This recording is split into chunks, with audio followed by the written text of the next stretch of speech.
नमस्कार, Byju's exam prep IAS Hindi platform पर आपका स्वागत है। दोस्तों, आज हम लोग 29 जून 2022 के दैनिक क्विज की चर्चा करेंगे, जो कि 2023 की प्रारंभिक परीक्षा के लिए लाभदायक सिद्ध हो सकता है।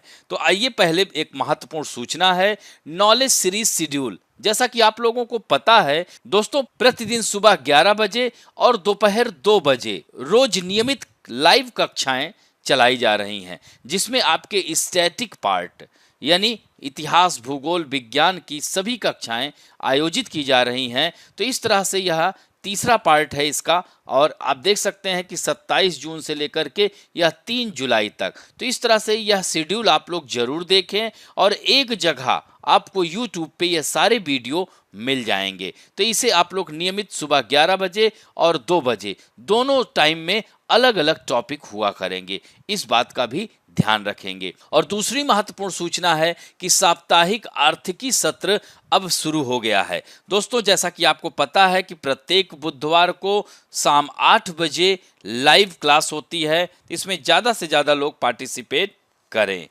अब बढ़ते हैं आज के पहले प्रश्न की ओर। जीएसटी परिषद के संबंध में निम्नलिखित कथनों पर विचार कीजिए। दोस्तों, जीएसटी परिषद केंद्र और राज्यों का एक संयुक्त मंच है, जिसे राष्ट्रपति द्वारा अनुच्छेद 279A1 के तहत संविधान संशोधन द्वारा स्थापित किया गया था। यह कथन एकदम सत्य है, और दोस्तों यह 2017 से जुलाई 2017 से लागू किया गया था। संशोधन इसमें 2016 में हुआ था। दूसरा कथन है, जीएसटी परिषद की सिफारिशें संघ और राज्यों के लिए बाध्यकारी हैं। तभी हाल ही में सुप्रीम कोर्ट ने यह निर्णय दिया है कि यह राज्यों के लिए बाध्यकारी नहीं है, यह एक सिर्फ रिकमेंडेशन है। तो अतः यह दूसरा कथन गलत हो जाता है। अनुच्छेद 246A के तहत संसद और राज्य विधानसभाओं के पास जीएसटी से संबंधित कानून बनाने की शक्ति है, यह भी कथन सत्य है। अब यहां पर आपको बताना है कि निम्नलिखित कथनों में से कौन सा से गलत है। तो इसमें केवल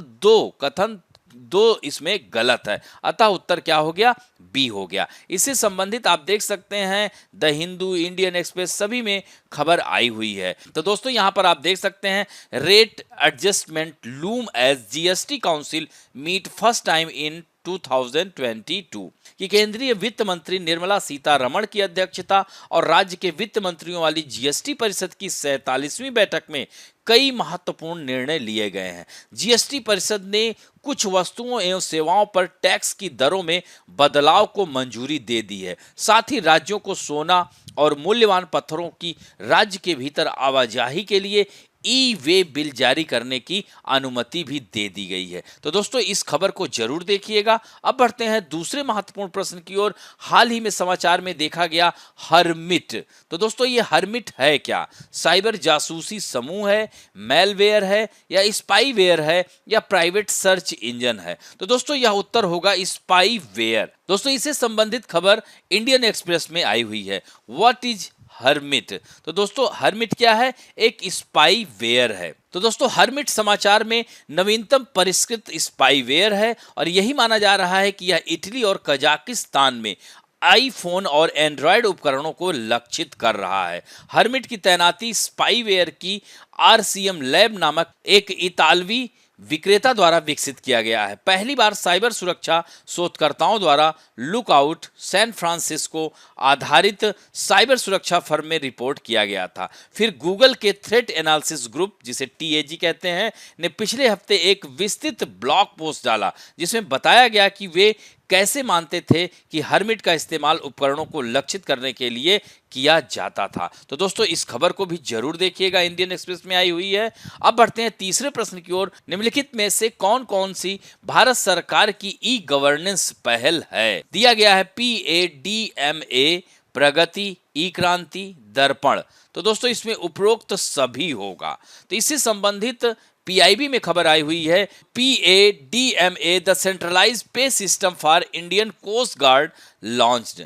तो दोस्तों यहां पर भारतीय तट रक्षक बल के लिए केंद्रीकृत वेतन प्रणाली PADMA की शुरुआत की गई है। यानी 28 जून 2022 को भारतीय तट रक्षक बल के लिए एक स्वचालित वेतन और भत्ते का प्रारूप यानी मासिक भत्ता वितरण पेरोल ऑटोमेशन की शुरुआत की गई है। इसे यहाँ पर आप देख सकते हैं, इसी को ही PADMA कहा जाता है। तो दोस्तों PADMA के शुरू होने से डिजिटल इंडिया की अवधारणा मजबूत होगी। दोस्तों साथ ही यह एक आत्मनिर्भर भारत पहल है, क्योंकि पूरे मॉड्यूल को डोमेन विशेषज्ञों की सहायता से भारतीय उद्यमियों द्वारा डिजाइन और विकसित किया गया है। तो यहाँ पर आप देख सकते हैं ये पॉइंट दिया गया है। और दोस्तों अब बढ़ते हैं एकलव्य आदर्श आवासीय विद्यालय के संबंध में। निम्नलिखित कथनों में से कौन सा से सही है? यह पूरे भारत में अनुसूचित जातियों और जनजातियों के लिए आदर्श आवासीय विद्यालय की एक योजना है। तो दोस्तों यह कथन सही नहीं है।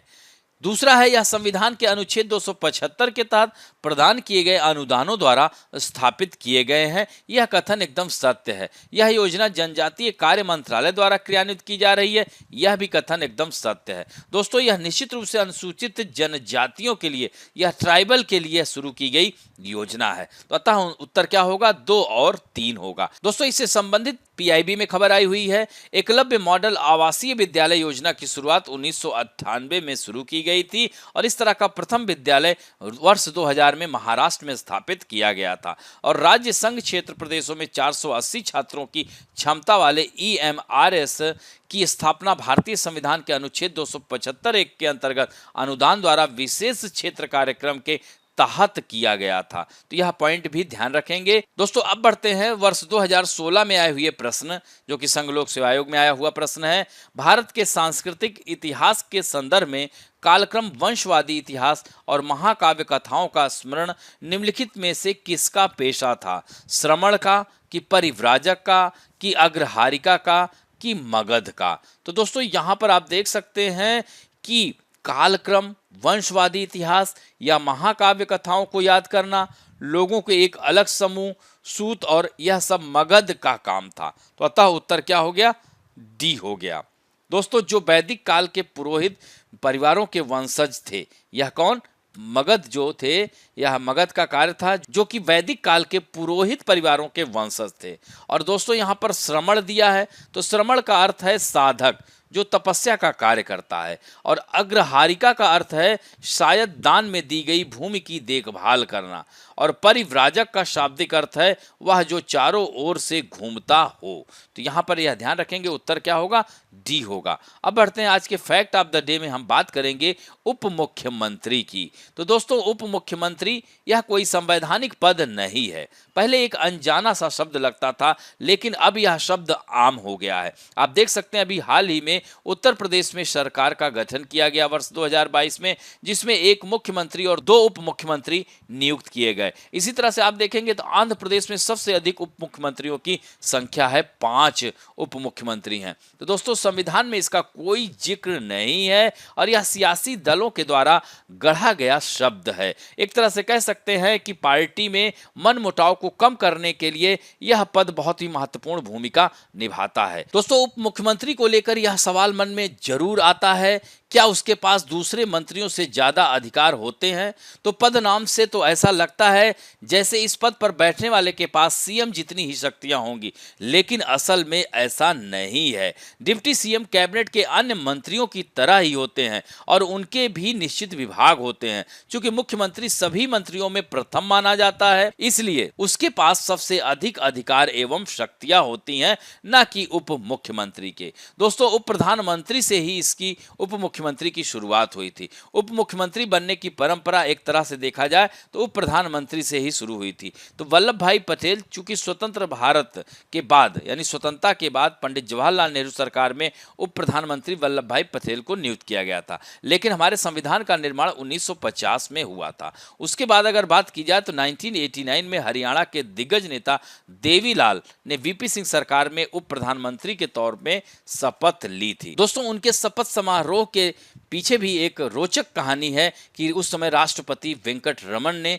जब देवीलाल को शपथ दिलाना शुरू किया तो उन्होंने देवीलाल को मंत्री के रूप में संबोधित किया, जिस पर उन्होंने आपत्ति जताई और वह चाहते थे कि उन्हें उप प्रधानमंत्री के रूप में शपथ दिलाई जाए। काफी देर तक यह सिलसिला चला, फिर आखिरकार राष्ट्रपति को यह कहना पड़ा कि वे जैसा चाहते हैं शपथ ले सकते हैं। दोस्तों, देवीलाल के डिप्टी पीएम के तौर पर शपथ लेने को सुप्रीम कोर्ट में चुनौती दी गई थी। हालांकि सुप्रीम कोर्ट सरकार की इस दलील को स्वीकार करते हुए याचिका खारिज कर दी कि यह पद सिर्फ नाम के लिए है और देवीलाल अन्य तमाम मंत्रियों की तरह ही होंगे। अपने फैसले में कोर्ट ने यह टिप्पणी की थी कि देवीलाल के पास पीएम की कोई शक्ति नहीं होगी और वह अन्य मंत्रियों की तरह ही होंगे। तो इस तरह से यह उप प्रधानमंत्री, उप मुख्यमंत्री, यह सब पद गैर संवैधानिक, यानी कह सकते हैं कि संविधान में इनका कोई जिक्र नहीं है। तो इस तरह से आज का अंक यहीं समाप्त करते हैं। आशा करता हूं कि आज का वीडियो भी आप लोगों को अच्छा लगा होगा और यदि अच्छा लगे तो प्लीज लाइक, शेयर, सब्सक्राइब और बेल आइकन दबाना ना भूलें। धन्यवाद।